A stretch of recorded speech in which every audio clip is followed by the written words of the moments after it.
I want to ask you, because you've gone through some very high highs and some low lows, like you said.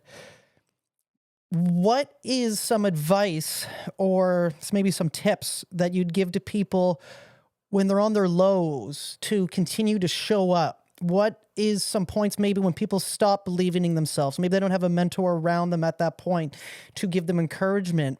What do you think would be good advice for anybody that's just looking to find a reason to keep showing up? Well, a lot of people say in their mind, well, once I have this or when I'm in that spot, then I'll show up or then I'll be consistent. The things that you say you're going to do in the future, whenever, if those things happen, will never happen unless you can do it in the deepest, darkest spots of your life. So happiness is something that people pursue, and they pursue what they think will make them happy. If they have the perfect relationship, if they have the house or the car. And one day I realized that my thoughts control my feelings. And so we give the analogy, let's say I called called you up on a call in this bad April Fool's joke, and I said your mother's passed away, your friend passed away, and what's going to happen? The thought of that, the belief of the thought, just the belief that that thought is real, is going to body physically break down. So our thoughts actually trigger the feelings in our body. But it's bad April Fool's joke because his best friend's on the other line and just joking. Hey, just kidding, man. It's a joke. Doesn't matter whether it's a joke or real. Your body reacted the same way at that moment. So what this means for you guys is your thoughts actually cause how you feel.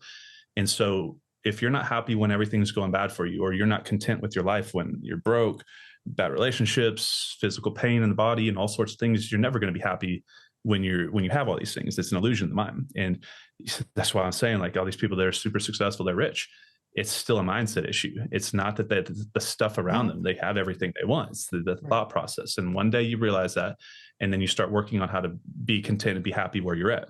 Because no boyfriend, girlfriend, husband, wife's ever going to make you happy. No kids coming into your life is going to make you happy. No financial success, no attainment as far as a result. If you cannot figure out how to live in your mind and be happy at the worst moment, then you're never going to have it at the highest moment. Now, what happens is when you have that ability to control and you have this awareness and this awakening moment, and you can't control at the lowest moment, that control over that and that understanding is what drives you to have the future success. And once you understand your belief systems, we hear people, if you don't believe it, you can't achieve it. That's what, I mean, Napoleon's whole thing, whatever the mind can't conceive and believe, it can't achieve. So the conception is the idea that they hold in the mind. The belief is the feeling and the emotional involvement in the belief, and then the achievement is the actual manifestation process later in life that you actually have it.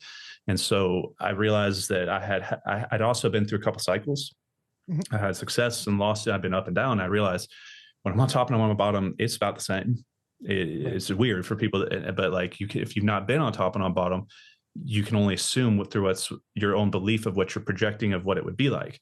But you need to listen to other people's stories. If I'm like, I've been up here and I've been here and back and forth, it's the same. But your mindset's the only thing that you can control, and you can control it when you're at rock bottom. You can control it when you're at top.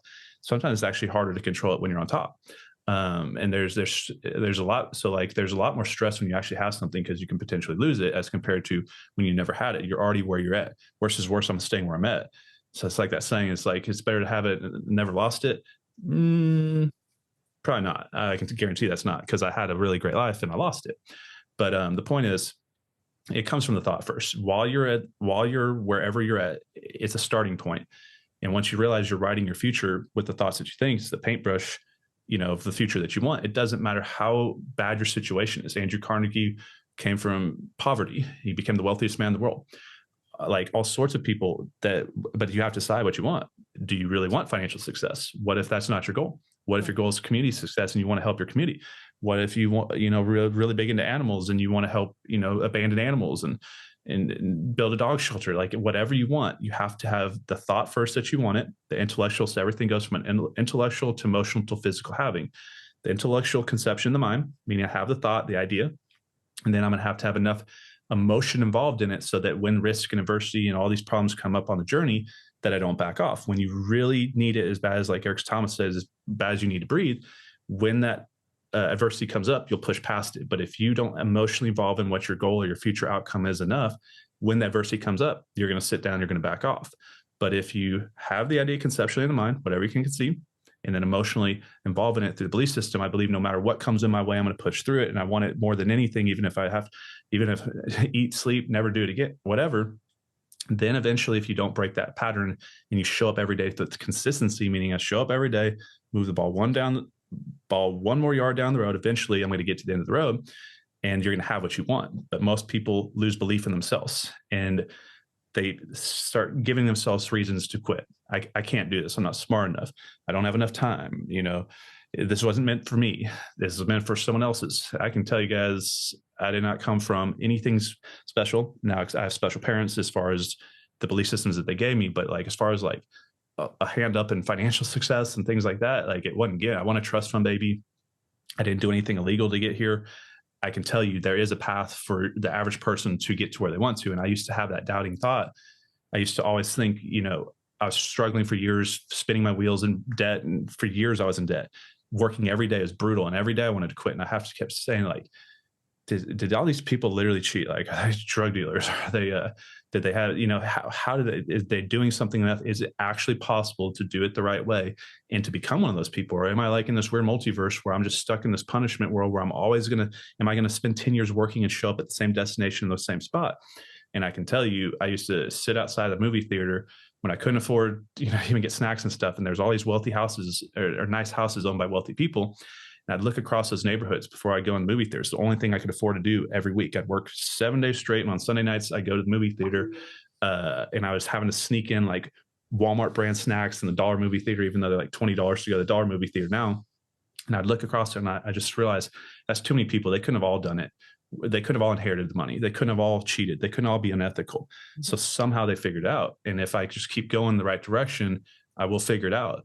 And then I didn't have to go to the dollar movie theater anymore. And so what happened was eventually I became successful and I'd still go to the movies on Sunday nights while everybody else was at home. I'd be the only one in the movie theater Sunday night, like 10 o'clock for the most part. I remember seeing like Creed or something. I was like the only one in it, like 1,000-person movie theater.